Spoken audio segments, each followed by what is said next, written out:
Dusenga Imana ivuga, Imana itanga amasezerano. Mbese Imana yigeze guha amasezerano? Hari igihe Imana yigeze ivugana nawe? Ndabyibuka ngewe igihe cyose Imana yavuganaga nanjye, na n'uyu munsi iracyambwira. Ariko igihe cyose Imana ivugana nanjye mba mfite umunezero n'ibyishimo. Mba numva nshaka kwegerana n'Imana cyane. Ahari birashoboka ko nawe ariko bimeze. Niba Imana yarigeze ivugana nawe, ndagira ngo tuganire kuri aya magambo. Igihe Imana iba iri kuganiriza umuntu, imubwira ibizamubaho, imubwira imigisha izamuha, imubwira ubuzima yamugeneye bw'ejo hazaza, ni igihe umuntu aba afite ibyishimo n'umunezero, wumva nta kintu cyakuvana ku Mana. Icyo gihe uba ufite ububyutse mu buzima bwawe bwo gusenga. Birashoboka cyane yuko icyo gihe wakinyuzemo, cyangwa uyu munsi wa none ukaba urimo urakinyuramo. Mbese byakubayeho? Mbese aho ngaho biri kukubaho? Gusa ibyo bihe by'ububyutse no gukunda Imana no gusenga cyane ntabwo bihoraho mu buzima bw'umuntu wahawe amasezerano. Kuko Imana iguhaye isezerano, iryo sezerano rifite ibyo rizana mu buzima bwawe. Isezerano rizana ibigeragezo. Akenshi isezerano rizana intambara zidasanzwe mu buzima bw'umuntu warihawe. Ariyo mpamvu abantu benshi bacika intege, ariyo mpamvu abantu benshi bagenda bava mu byiringirwa bagatakaza amasezerano y'Imana, kubera yuko isezerano ryazanye intambara zikomeye mu buzima bwabo. Urebe urugero rwa Yozefu. Yozefu Imana yamubwiye ko azavaho umuntu ukomeye. Igihe kigeze bene se batangira kumwanga, baramugurisha, agera kwa Potifari, atangira gukorera Potifari, umugiraho umugisha. Bukeye mu gitondo Potifari nawe birahinduka, bitewe n'ikibazo cyari cyabaye, amushyira muri gereza.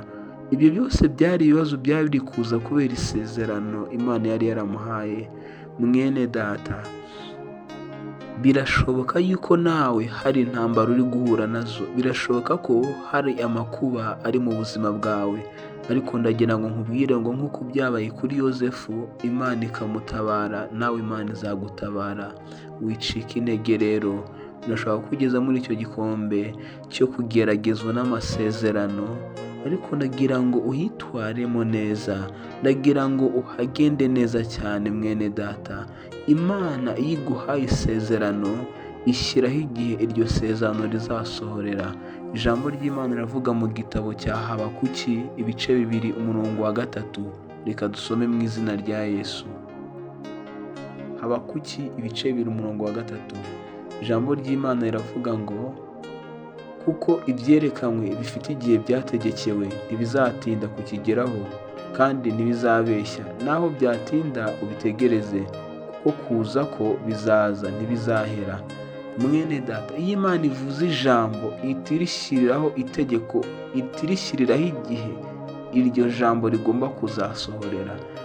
Ntago icyo gihe gishobora kurenga, cyangwa se ngo icyo gihe kize mbere. Niba Imana yarashyizeho itariki runaka izagutabariraho, iyo tariki nta kintu kizayitinza, nta n'ikintu kizayizindura. Ijambo ry'Imana rivuga ngo nubwo byatinda uzabitegereze.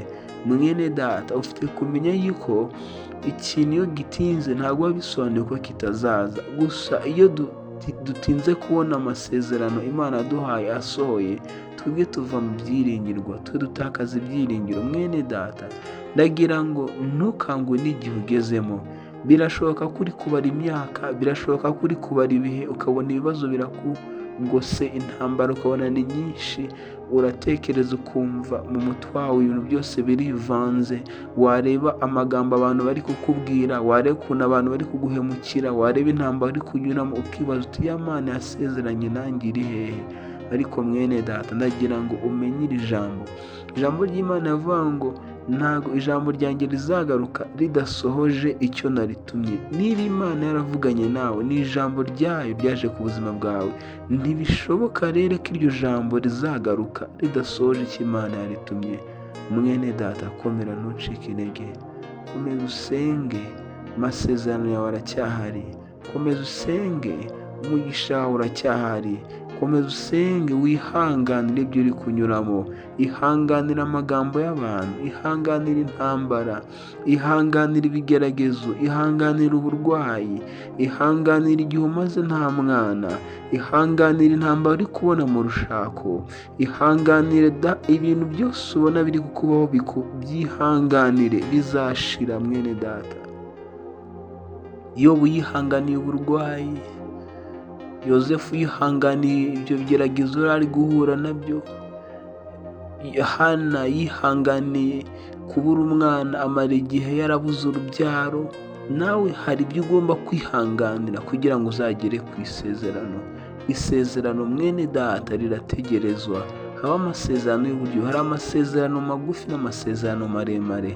Amasezerano magufi ni amasezerano Imana itubwira agahita asohora mu buzima bwacu, ariko hari andi masezerano Imana itubwira akamara imyaka, ayo ngayo aratugerageza. Ijambo ry'Imana avuga mu gitabo cya Zaburi 105 umurongo waho wa 17. Ijambo ry'Imana ritubwira kuri Yozefu. Ijambo ry'Imana avuga iki? Reka dusome mu izina rya Yesu.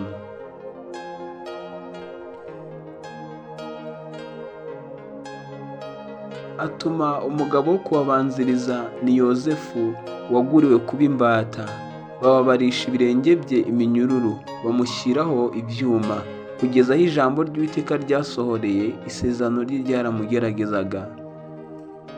Mwene data, ngo kugeza aho isezerano ry'Uwiteka ryasohoreye, kugeza aho amagambo y'Imana yasohoreye, ayo masezerano yaramugerageje. Yozefu yageragejwe n'isezerano.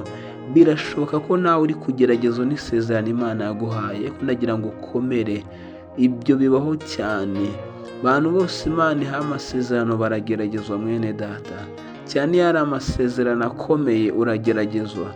Aburahamu yahawe isezerano ryo kuzabona umwana, ariko yarageragejwe cyane. Ni naho tubona ikintu kimeze nko kwicira inzira, ubwo yafataga Hagari akamugira umudamu kugira ngo barebe ko ahari babona urubyaro. Mwene data, ndagira ngo ukomere, ntiwicire inzira. Niba Imana irakubwiye ngo uzashaka neza, wikwicira inzira. Niba Imana irakubwiye ngo izaguha umugisha, tegereza igihe cyawe, wishaka kwicira inzira. Niwicira inzira uzaba uri guhagarika umugisha w'Uwiteka. Mwene data, birashoboka ko Imana yaguha amasezerano, ayo masezerano ukazayavamo. Iyo yavuyemo, Imana iyatesha agaciro, ntabwo iyakurikirana, ntabwo iyasohoza. Imana yahaye Abisirayeli isezerano ryo kuzava muri Egiputa bakagera i Kanani, yego byarabaye, ariko ababwiwe ayo masezerano ntabwo ari bo bayagezemo. Uretse abagabo babiri ngo Yosuwa na Kalebu nibo bageze i Kanani. Mwene data, birashoboka ko Imana yakubwiye ibintu ukabitandukira. Birashoboka ko Imana amasezerano yaguhaye ari uko watandukiriye. Habaho nanone mu bundi buryo amasezerano y'uburyo bubiri. Ni amasezerano twita conditional n'andi twita unconditional. Ni ukuvuga ngo hari amasezerano afite condition. Imana ikakubwira ngo niwirinde iki n'iki n'iki, nukora iki n'iki n'iki, nanjye nzakora gutya na gutya. Icyo gihe iyo udakoze icyo Imana yagutegetse, ya masezerano aba impfabusa, ntabwo asohora mu buzima bwawe. Mwene data, bagarira isezerano Imana yaguhaye. Ijambo ry'Imana riravuga mu gitabo cya Zaburi 25 umurongo wa 3. Reka dusome mu izina rya Yesu. Zaburi 25 umurongo wa 3 baravuga ngo siko bizaba, mu bagutegereza ntawe uzakorwa n'isoni. Abava mu isezerano ari nta mpamvu nibo bazakorwa n'isoni. Mwene data, ntabwo uzigera ukorwa n'isoni. Ni ukuri, ntabwo uzakorwa n'isoni nutegereza Imana. Ntabwo uzakorwa n'isoni niwihangana. Birashoboka ko ufite intambara zikugose, ariko ntabwo ntuzakorwa. Nubwo bikomeye, ntuzakorwa n'isoni. Nubwo bimeze nabi, ntuzakorwa n'isoni. Abava mu masezerano nta mpamvu, abo nibo bazakorwa n'isoni. Abirengagiza icyo Imana yababwiye, abo nibo bazakorwa n'isoni. Abajya kwicira inzira, abo nibo bazakorwa n'isoni. Ariko ntabwo uzakorwa n'isoni utegereje Imana. Ongera ibihe byo gusenga, ongera ugire imbaraga. Niba wumva gusenga byanze mwene data, birashoboka, ndabizi, hari aho umuntu agera kumva gusenga byanze. fatanya na bagenzi bawe musenge, fatanya n'undi muntu ubona akunda gusenga agutera ishyaka. Biravuga nk'uko icyuma gityaza ikindi niko abantu batyazanya. Reba mugenzi wawe agufasha gutera imbaraga, jya mu rusengero usenge, ongera ufate amasengesho, ubwire Imana iguha imbaraga. Dushobozwa byose na Kristo uduha imbaraga. Ni ukuri senga Imana, ongera ugarukire Imana, wijya mu bibi, wikwicira inzira. Iyavuganye nawe niyo kwiza, no kubikora izabikora. Ni ukuri iyavuganye nawe izakora ibyakubwiye. Wikwicira inzira mwene data, wikwicira inzira, ntacyo byakumarira. Wirambirwa, bizaza. Niba Imana yarakubwiye bizaza mwene data, bizaza. Iby'Imana yakubwiye bizasohora. Wikwicira inzira ndakwinginze.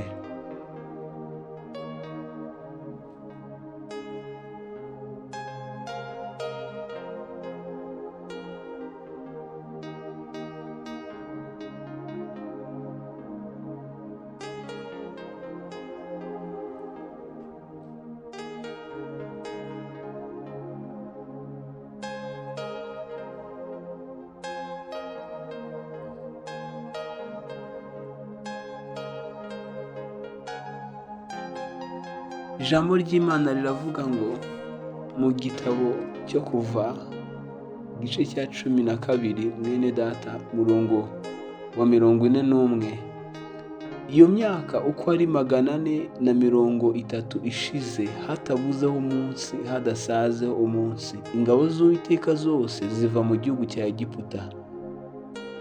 Mwene data umvira ijambo.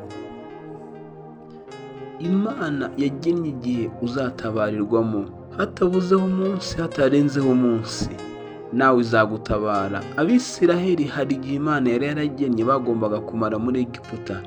Icyo gihe kimaze kurangira, Imana yavuze ngo hatabuzeho umunsi, hatabuzeho isaha, nkwiriye gutabara ubwoko bwanjye, nkwiriye gutabara abana banjye.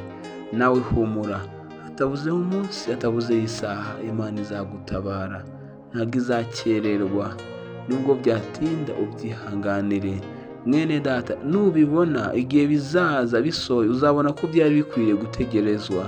Imana nibigukorera uzayishimira yuko itabikoze muri cya gihe wayisabaga. Hari ibintu byinshi nshimira Imana uyu munsi wa none yuko itampaye mu gihe nabisengeraga. Ni ukuvuga ngo uyu munsi ndi gushimira Imana amasezerano. Uyu munsi ndi gushimira Imana ko hari amasengesho itansubije. Ndashimira Imana ko hari ibintu nayisabye ikaba itarabimpaye, kubera ko iyo iza kubima muri icyo gihe mwene data ntacyo byari kumarira, byari kunyangiza. Ntabwo nari niteguye kubyakira. Ni ukuri iyo biza ntabwo nari kubishobora. Ariko uyu munsi wa none Imana yatugiriye neza, ikomeza kutuyobora. Imana yo mu ijuru niguha umugisha, niguha imbaraga. Niba wari ubuze ibyiringiro, ongera usenge, wive mu masezerano. Iby'Imana yavuganye nawe izabikora. Humura, igerana n'Imana, komera, komeza urugendo, wicike intege. Amahoro y'Imana nabane nawe. Niba iri jambo rigufashije mwene data, ntiwibagirwe kurisangiza mugenzi wawe wundi ubona ryagirira umumaro. Amahoro y'Imana n'ubuntu bw'Imana nibe kuri wowe no ku bawe bose, mu izina rya Yesu, amen.